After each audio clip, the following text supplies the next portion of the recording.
ಶ್ರೀ ಜಗದ್ಗುರು ಅಭಿನವ ಗವಿಸಿದ್ದೇಶ್ವರ ಸ್ವಾಮಿಗಳು ಹೇಳಿರುವ ನುಡಿಗಳು ತಿಳಿಯೋಣ ಬನ್ನಿ. ನಮ್ಮ ವಾಯ್ಸ್ ಚಾನಲ್ಗೆ ಸಬ್ಸ್ಕ್ರೈಬರ್ ಆಗಿಲ್ಲ ಅಂದರೆ ಪ್ಲೀಸ್ ಸಬ್ಸ್ಕ್ರೈಬ್ ಮಾಡಿ, ಶೇರ್ ಮಾಡಿ, ಲೈಕ್ ಮಾಡಿ.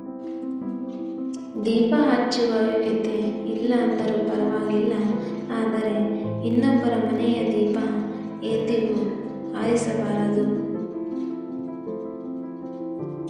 ದೇಹದೊಳಗಿನ ಜೀವ ಹೋಯಿತು ಅಂದರೆ ದೇಹ ಮಣ್ಣಿನ ಪಾಲು, ಪಿಂಡ ಕಾಗೆಯ ಪಾಲು, ಅಸ್ಥಿ ಗಂಗೆಯ ಪಾಲು, ಗಳಿಸಿದ ಆಸ್ತಿ ಮುಂದೆ ಕೂತು ಅಳುವವರ ಪಾಲು.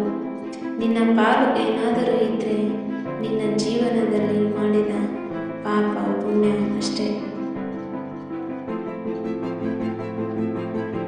ಎಲ್ಲಿ ತನಕ ಎಲ್ಲವನ್ನು ಸಹಿಸಿ ಸುಮ್ಮನೆ ಇರುತ್ತೇವೋ ಅಲ್ಲಿಯ ತನಕ ನಾವು ಎಲ್ಲರಿಗೂ ಒಳ್ಳೆಯವರೇ ಇರುತ್ತೇವೆ.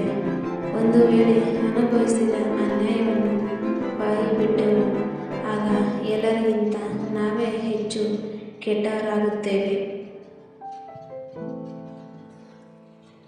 ಅಂಜಿ ಬದುಕಬೇಕಾಗಿರುವುದು ಭಗವಂತನಿಗೆ ಹೊರತು ಯಾರೋ ಮನವಿಲ್ಲದ ನಾಲಿಗೆಯಿಂದ ನಮ್ಮ ಬಗ್ಗೆ ಕೆಟ್ಟದಾಗಿ ಮಾತನಾಡುತ್ತಾರೆ ಎಂಬ 4 ಜನರಿಗೆ ಅಲ್ಲ.